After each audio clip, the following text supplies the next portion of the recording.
Hey guys, welcome back to invest mindset. दोस्तों, stock market में हम इन्वेस्ट करके या तो बहुत अमीर बन सकते हैं या फिर हम अपने पैसे बर्बाद कर सकते हैं। ये पूरा खेल एक इम्पॉर्टेंट चीज़ पर डिपेंड करता है, वो ये कि हम कौन से स्टॉक पिक करते हैं। तो आज की वीडियो में हम ये पता लगाएंगे कि आप इन्वेस्टिंग के लिए अच्छे स्टॉक्स कैसे पिक कर सकते हो बिना कोई फाइनेंशियल नॉलेज और इन्वेस्टिंग बैकग्राउंड के, जिसके ज़रिए आप अपने पैसे को मल्टीप्लाई कर सकते हो। और हम ये सब जानेंगे एकदम सिंपल लैंग्वेज में। तो अगर आप स्टॉक्स में इन्वेस्ट कर रहे हो या इन्वेस्टमेंट करने का सोच रहे हो तो ये वीडियो आपके लिए बहुत इंपॉर्टेंट हो सकता है। और मैं बहुत सारी चीज़ें ऐसी भी बताऊंगा जो लोग स्टॉक मार्केट में 5 या 10 साल के एक्सपीरियंस के बाद सीखते। और वीडियो के एंड में मैं एक सुपर एडवाइस भी ऐड करूंगा। तो चलिए शुरू करते। तो सबसे पहले कुछ लोग कहेंगे कि उन्हें स्टॉक मार्केट में इन्वेस्ट क्यों करना चाहिए, क्योंकि स्टॉक्स तो बहुत रिस्की होते हैं। तो मेरा सिंपल आंसर यही है कि स्टॉक्स उतने रिस्की नहीं होते, लोगों की लैक ऑफ नॉलेज सबसे ज़्यादा रिस्की होती है। क्योंकि वही स्टॉक मार्केट से बहुत सारे इन्वेस्टर्स कंटिन्यूसली अपनी वेल्थ बढ़ा रहे हैं, वो भी बहुत तेज़ी से, कंपाउंडिंग के जरिए। तो ऐसा कैसे हो सकता है कि कुछ लोग उसके ज़रिए अमीर बनते जा रहे हैं और बाकी सारे लोग उससे डर रहे हैं?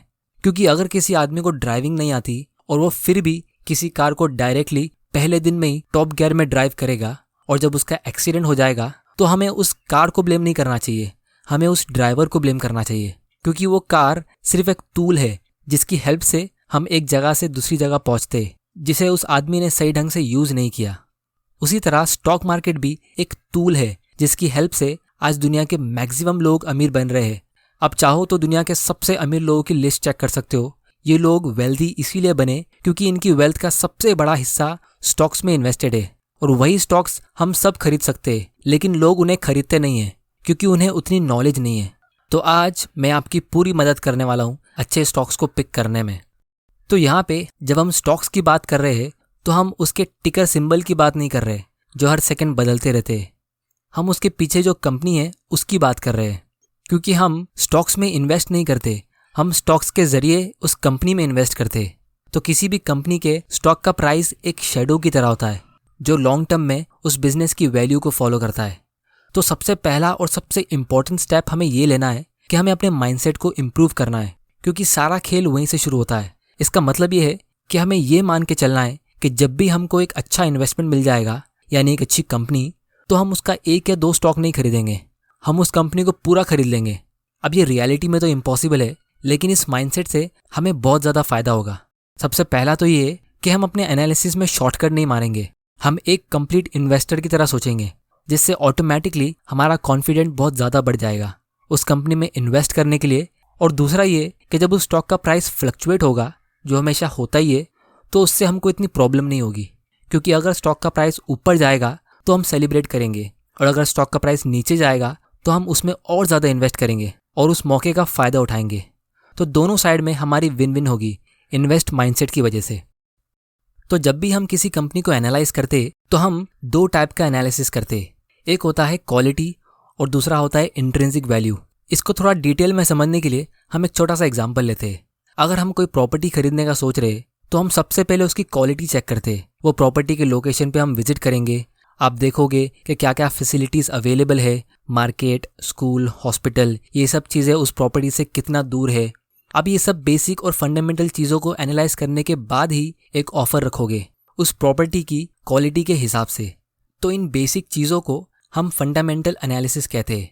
अगर स्कूल और हॉस्पिटल दूर है तो आप अपना प्राइस कम कर दोगे, लेकिन अगर आपको वो प्रॉपर्टी पसंद ही नहीं आई तो आप प्राइस की बात ही नहीं करोगे।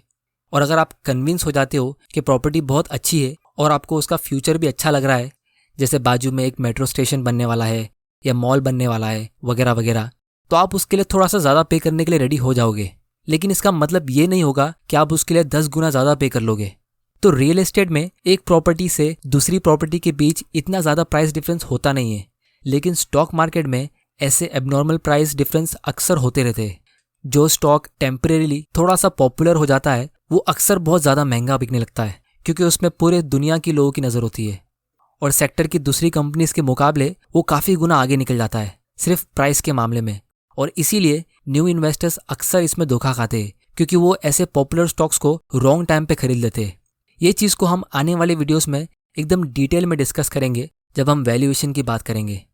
अब कुछ लोगों को ये सुनने में थोड़ा कॉम्प्लिकेटेड लग रहा होगा, लेकिन रियलिटी में ये पूरा प्रोसेस काफ़ी सिंपल है और हमारी जनरेशन में ये प्रोसेस और भी ज़्यादा सिंपल हो चुका है।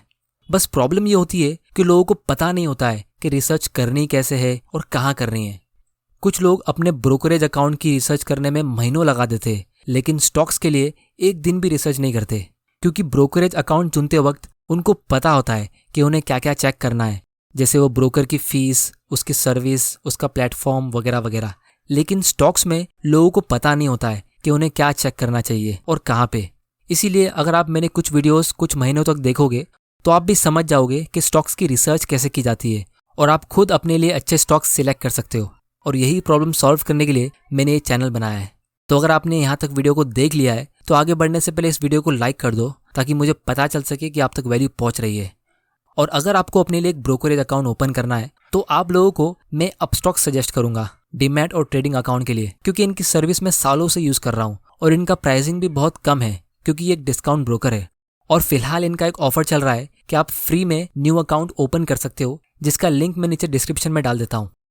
तो अब हम स्टॉक पिक करने के लिए ये वेबसाइट पे आते हैं, tickertape.in पे।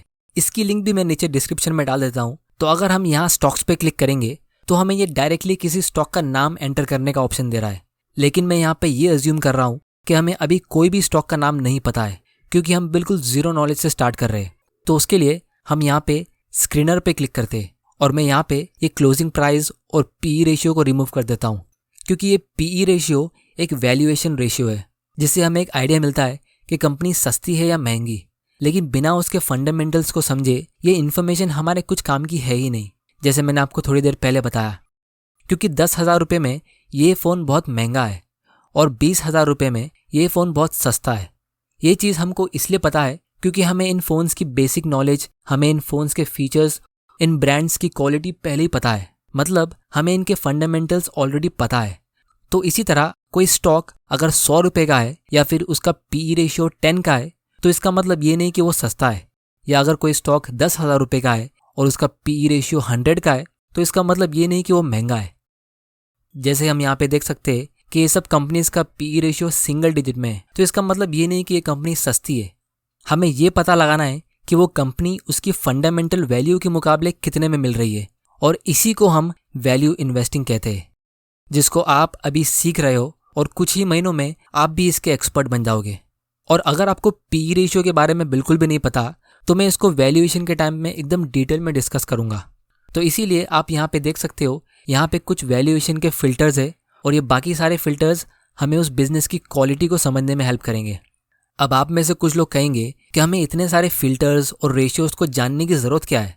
तो जब कोई आदमी एक छोटा सा बिजनेस शुरू करता है, जैसे कोई छोटा सा जनरल स्टोर, तो उसको प्लस माइनस और ऐसे बेसिक कैलकुलेशंस पता होना चाहिए, क्योंकि वही बेसिक कैलकुलेशन उसकी हेल्प करेगा ट्रांजैक्शंस करने में, यानी डेली ऑपरेशनल एक्टिविटीज़ में। और अगर उसको इतना भी नहीं आता तो उसे सीखना पड़ेगा, वरना वो एक बिजनेसमैन नहीं बन सकता। हमें जॉब या मजदूरी करने के लिए ये सब कैलकुलेशंस की ज़रूरत नहीं है, लेकिन बिजनेसमैन बनने के लिए हमें ये कैलकुलेशन सीखना ज़रूरी है। तो उसी तरह स्टॉक्स में इन्वेस्ट करने के लिए हमें प्लस माइनस के साथ डिवाइड, परसेंटेज और रेशियोज पता होना ज़रूरी है। वो इसलिए क्योंकि हम ऐसे बिजनेस में इन्वेस्ट कर रहे हैं जिनका ऑपरेशंस और ट्रांजैक्शन बहुत बड़े स्केल में होता है।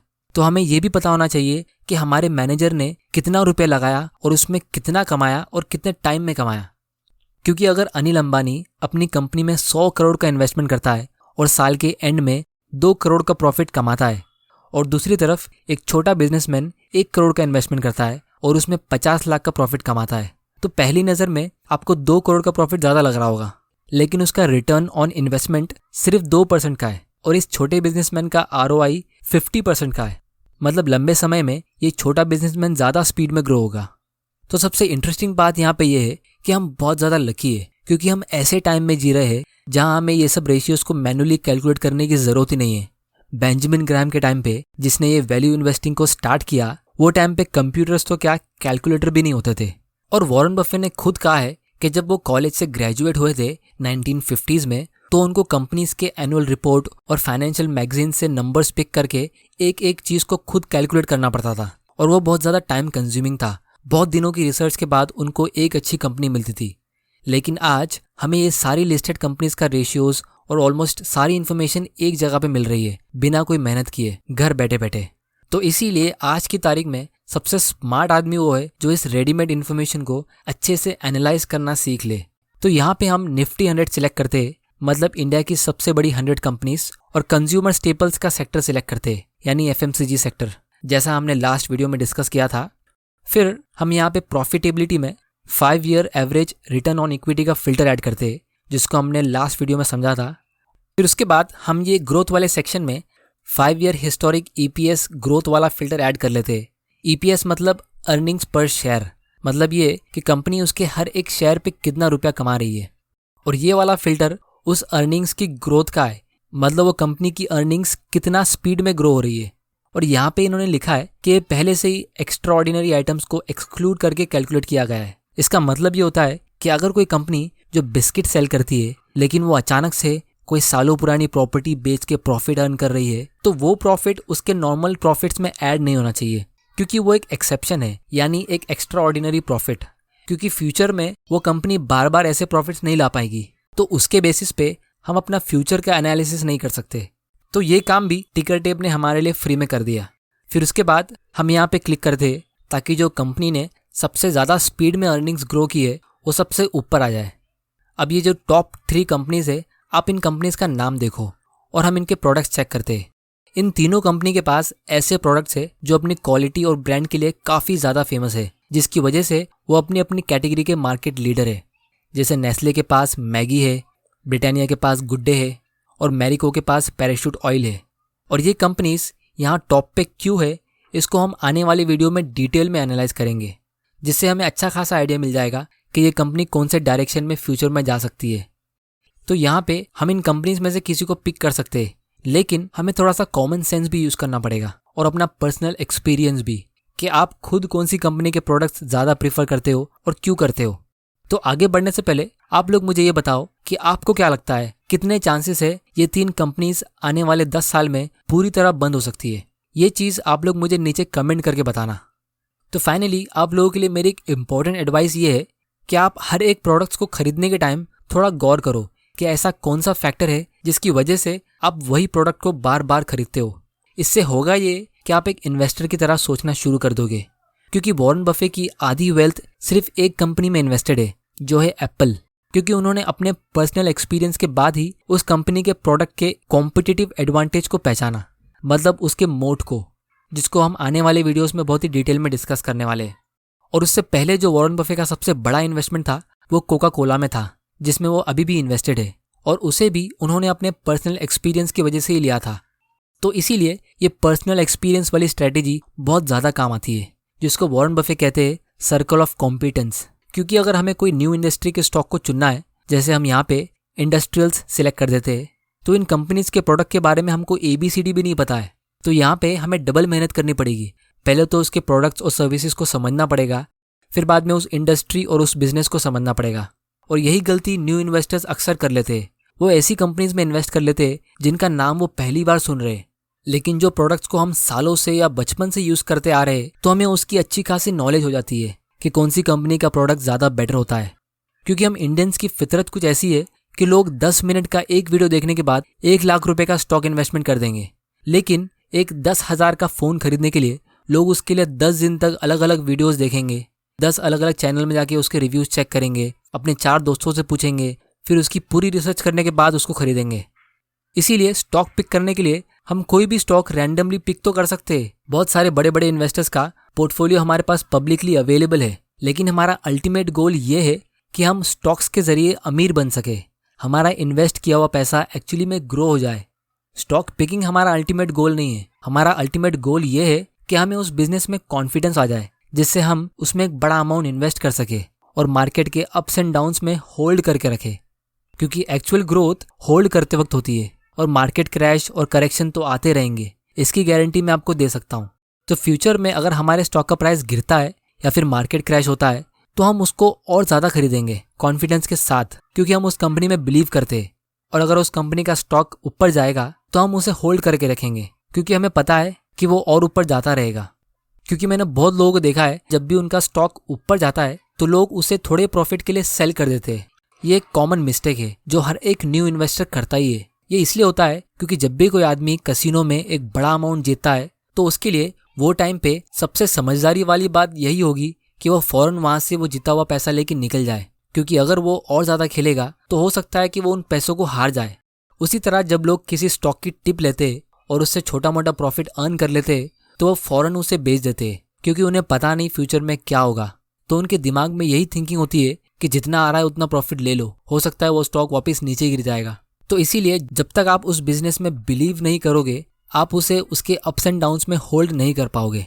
स्टॉक टिप्स पे या बिना कोई रिसर्च के स्टॉक खरीद लेना सस्टेनेबल तरीका नहीं है अमीर बनने का और फाइनेंशियली फ्री होने का। अगर ऐसा होता तो आप लोगों को स्टॉक की टिप्स सबसे पहले मैं देता, क्योंकि अगर किसी और के रिकमेंडेशन पे आप स्टॉक खरीदते हो और आपका लॉस होता है तो वो लॉस आपका होगा। उस गलती से आप कुछ सीख भी नहीं पाओगे, आप ग्रो भी नहीं हो पाओगे। और अगर प्रॉफिट होता रहा तो आप फाइनेंशियली इंडिपेंडेंट नहीं, फाइनेंशियली डिपेंडेंट रहोगे दूसरों की नॉलेज पे। इसीलिए मेरा गोल इस चैनल के जरिए यही है कि मैं अपनी पूरी नॉलेज इन्वेस्टिंग की, माइंडसेट और फाइनेंशियल फ्रीडम की आप लोगों के साथ शेयर कर दूं, ताकि आप भी पूरी तरह फाइनेंशियली इंडिपेंडेंट हो जाओ। तो दोस्तों आज की वीडियो में इतना ही। अगर आपको ये वीडियो से कुछ सीखने मिला तो आप इस चैनल को सब्सक्राइब कर सकते हो और बेल आइकन को प्रेस कर देना ताकि आप ऐसे इंपॉर्टेंट वीडियोस मिस ना कर दो।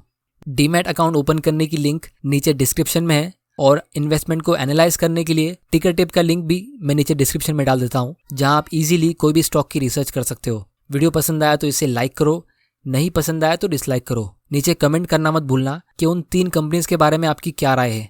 आपका वैल्यूएबल टाइम देने के लिए thank you and good bye.